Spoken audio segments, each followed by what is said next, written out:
এ জীবনে কাউকে আর বিশ্বাস করার মতো পরিস্থিতি আমার আর নেই। জীবনটা বড়ই ব্যতিক্রম একটা অবস্থার ভিতর পড়ে গেছি। এখন আমি কি সিদ্ধান্ত নেব আমি নিজেও ভেবে পারতেছি না। একজনকে ভালোবেসে নিজের হৃদয়ের স্থানে জায়গা দিয়েছিলাম। কিন্তু সে আজকে কিনা আমাকে ১ মাস ছেড়ে চলে গেছে অন্যের কাছে। আমাকে একটিবারের জন্য সে আর মনে করতেছে না। আমি কার জন্য কি করছি ভাই? কার জন্য আমার পরিবারের সাথে মানে দ্বন্দ্ব, বিষাদ মানে কত রকম কত কিছু করছি কি আমার পরিবারকে আমি বিচ্ছিন্ন করে দিছি তার জন্য। কিন্তু সে আমাকে আজকে ভুলে কিনা অন্যের কাছে চলে গেছে। বড়ই কষ্টের লাগে এসব কথাবার্তা যখন ভাবি তখন মনে হয় নিজেকে যে আমি কিসের জন্য আমি কার জন্য কি করলাম জীবনে? এসব কি? জীবনের কোনো বেঁচে থাকার মানেই খুঁজে পায় না। মানুষ এতটা নিষ্ঠুর হয় কি করে ভাই? আমি কিছুই বুঝতে পারতেছি না যে একটা মেয়ের আমার জীবনে এসে জীবনটাকে একদম পুরো তছনছ করে দিয়ে গেছে। যাকে আমি এতটা ভালোবাসতাম, যাকে আমি এতটা বিশ্বাস করতাম, সে কিনা আজকে আমার সাথে এইরকম করলো কি করতে? আমার তো ভালোবাসার কোনো অভাব টুটে আমি কাউকে তার কাছে রাখিনি। আমি যে তাকে সে যখন যা চাইছে আমি তখন তাই দিছি। তার স্বাধীনতা বলতে আমি সবকিছু দিছি। কিন্তু সে কিনা আজকে আমার স্বাধীনতাটাকে কেড়ে নিছে।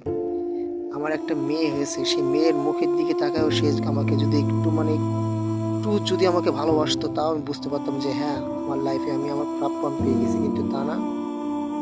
সে তার সুখ নিয়ে সে তার ভালোবাসার প্রাক্তন বয়ফ্রেন্ডকে নিয়ে ব্যস্ত। আর আমি আজকে আমার জীবনটাকে একদম পুরো তছনছ করে দিছি। কি করতেছি, কি করতেছি, কি করব, কি না করব কিছুই ভেবে পারতেছি না।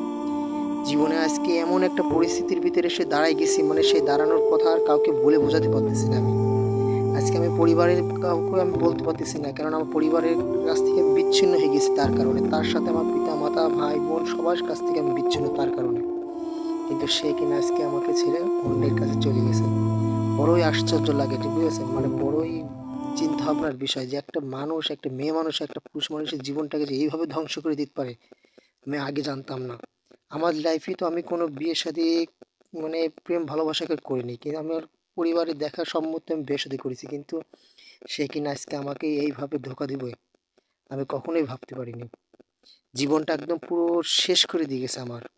আজকে আমার ওকে যা করছে ঠিক আছে আমি ওই জীবনেও ওকে আমি ক্ষমা করতে পারবো কিনা আমি আমি বলে বোঝাতে পারবো না। ও যা করছে আমার লাইফে আমার জীবনটাকে একদম পুরো তছনছ করে দিয়ে গেছে। আমি একটু সুখের আশায় ওর কাছে আসছিলাম কিন্তু ও আমাকে এমনভাবে দুঃখ দিছে সেই দুঃখটাকে আমি কাউকে বলে বোঝাতে পারবো না। এই আমার মনের কষ্টকে একটা আপনাদের সাথে শেয়ার করতেছি আর কি করার। আমার ভিডিওটা যদি ভালো লেগে থাকে একটা লাইক সাবস্ক্রাইব দেবেন, ভালো থাকবেন, বাই, আল্লাহ হাফেজ।